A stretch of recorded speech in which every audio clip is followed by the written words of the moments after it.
Hey y'all, I just wanted to share a short message here at the top. If you've been subscribed to the podcast for a while, then you know that I try to publish a new episode every 2 weeks. When I first started, this seemed like a totally achievable schedule. Turns out, real life doesn't agree. I want to make sure that the quality of In Defense of Fandom doesn't drop, just because I'm trying to push too fast and get out each new episode. So this particular one won't be as long as the others, and I'll be using the next few weeks to really get caught up and try to put together a show-stopping finish. Thanks for sticking with me on this weird little road trip. Now, on to the episode. That's my entire Thursday night. Like, I would watch the episode, film a reaction and review, and then I would edit for a while and then post it on YouTube that same night, like try to get it out pretty quickly. I mean, pretty much all through college, this was what I did when I wasn't in class. Like, I would get out of class and I would do my homework, and then I would immediately start working on these videos. The voice you just heard is Alana King. If you were in the SPN family and on YouTube during the late aughts, then you probably saw at least one of her videos. Although Alana's YouTube channel didn't originally focus on Supernatural. And, at that point, I had been making videos on my YouTube channel kind of just about books. Like, I was super into reading. I worked at an independent bookstore. So I was making videos about books. But then after I went to the convention, I started kind of shifting gears a little bit, and I would start making videos about Supernatural. That's when her online video making really took off. I would make reaction videos. I would do them the night the episodes aired. And I would make convention vlogs and videos when I went. And those were I feel like the two main things. But then I would make other videos too. Like, I would make videos about Supernatural books. Like, I made videos about Lynn's books, and I would do unboxings of Supernatural merchandise and review the merchandise. So it was like all kinds of whatever I could really think of. I would do like my favorite episodes, or like just like videos about the show. And that's kind of how I really got into the community that way. Having spent just over a year in fandom spaces, Alana is a name I came across again and again. She was one of the earlier vloggers who really reported on Supernatural conventions, merchandise, and reviewed each episode. Her videos were ubiquitous. And that's where I want to focus for this mini episode today, a quick detour to video production. It wasn't originally on my route that I mapped at the beginning of this journey, but I would be remiss to skip it altogether.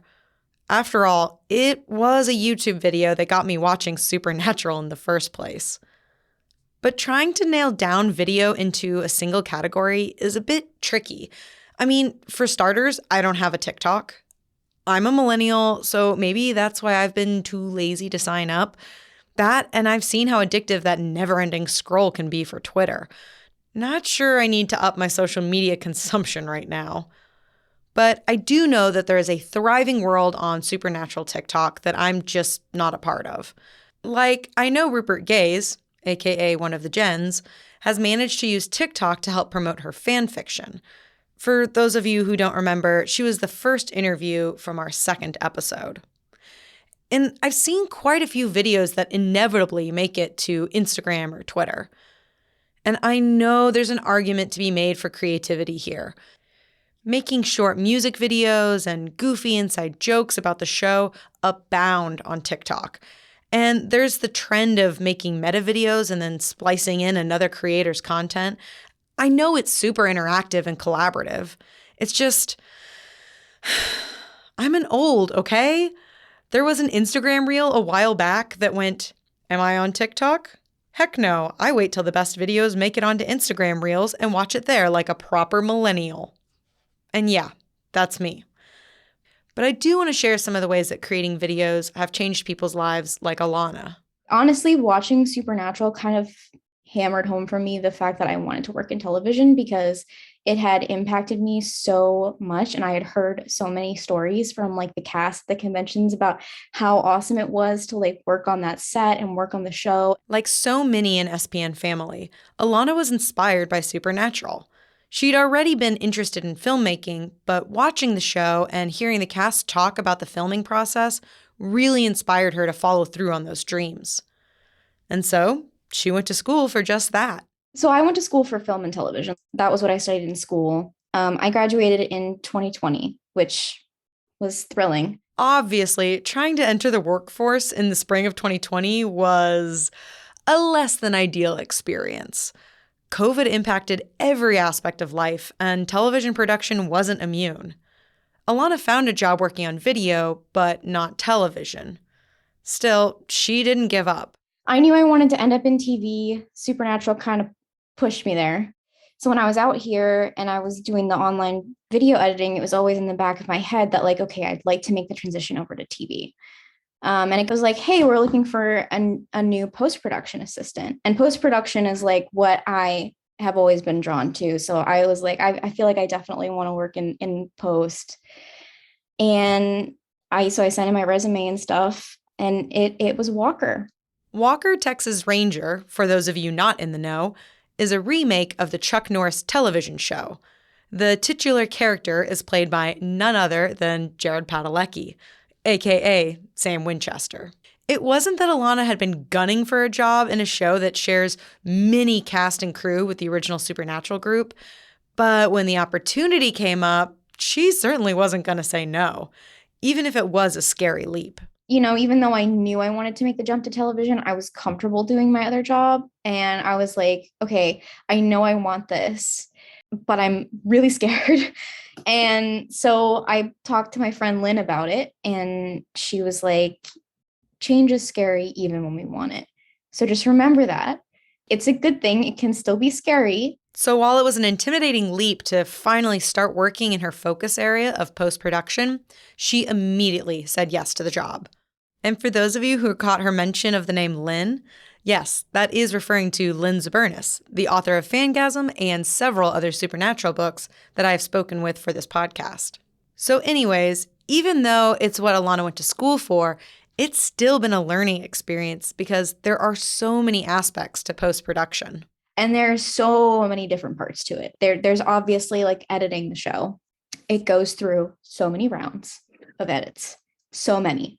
And then, after you finally lock an episode, which is where you've got your picture locked, then you got to move on to all the audio and the music and the ADR and the sound. And it's like there's so much there. And then you've got the VFX and like the special.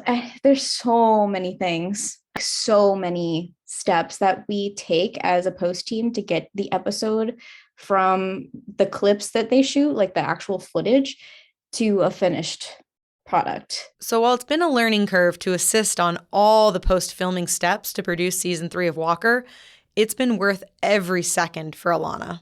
I'm super grateful for it. Like, I'm super grateful for everything that it has brought to my life. And I don't think I'll ever be able to like articulately put into words how much it has meant to me and how much it has changed my life for the better.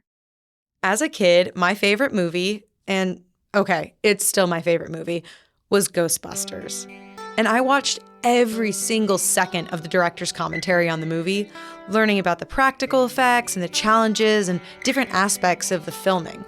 And I know more than my fair share of friends who have seen all the behind-the-scenes materials of The Lord of the Rings, but I don't personally know anybody who took that passion and translated it into a career in television or film. I tend to hang out with a lot of science nerds who might have become biologists because they loved Fern Gully or Jurassic Park as a kid, but generally didn't actually end up making the shows like the ones that inspired them. But still, I think it's so cool that Alana attending a supernatural convention helped her build community and explore her creative passions, eventually scoring a career in making television. Alana's not the only one making videos about supernatural. There are so many other great folks out there, and it'd be a mistake to not mention at least a couple more. For example, Gail, better known as Gailed It on Twitter, has been attending SPN conventions and recording panels for at least 5 years, and then uploading those videos on YouTube. This helps make conventions at least partially accessible for those who can't afford to go. And actually, it was thanks to Gail that I had that recorded introduction of Jared and Jensen at the Kansas City Convention at the very beginning of the first episode in this series. She was kind enough to let me use her audio, which I think really helps that episode pull you into the convention experience. And of course, there are so many videos on YouTube that offer analysis of the show from many different perspectives. I personally love the video essays by Bob West, but there are plenty of great creators out there to check out. If you're a videophile, is that what you call it? Be sure to check out all the great content the SPN family has made over the years on YouTube. And okay, fine, on TikTok too, if you're into that. But thanks for coming along with me on this short detour to talk video before we ramble on. So far on this road trip, all of our stops have felt like the colorfully themed motel rooms created by Jerry Wanick. They've each explored at depth the creative fields of the SPN family and how those creative aims have been supported by community and collaboration. But I think it's time we get off this main road and travel one a little less well-paved. Fandom isn't a newly resurfaced road after all. If you've spent any time on Twitter, then I know you've seen some of the potholes of fandom. So up next, we're going dark side. What are some of the complaints we hear about Supernatural fandom, both within the SPN family and from those who definitely aren't fans? If I have to hear about fandom drama or being upset about something, like I found out about Supernatural, the stuff with Castiel and all that, without realizing that the show was still even on the air. We'll hear about problems within fandom and judge whether these complaints hold water and which ones have no valid basis. I know it's about to get a bit bumpy, but I think this detour is necessary to truly, fully cover the fandom experience. Editorial support was provided by Dr. Anna Funk. Music this week from Pixabay while I give Chris Scott a bit more time to compose next week's episode. Audio production help from Sean Ellis Hussey. Cover art was designed by Liz. Thanks to Renee, Meg, Rupert Gaze, Danny, and Marissa for supporting the show through Ko-fi. In Defense of Fandom was made possible through An Unhealthy Obsession and your support via Ko-fi. If you're not already supporting the show and you'd like to, you can find a link in the show notes to our Ko-fi. Your support is deeply appreciated.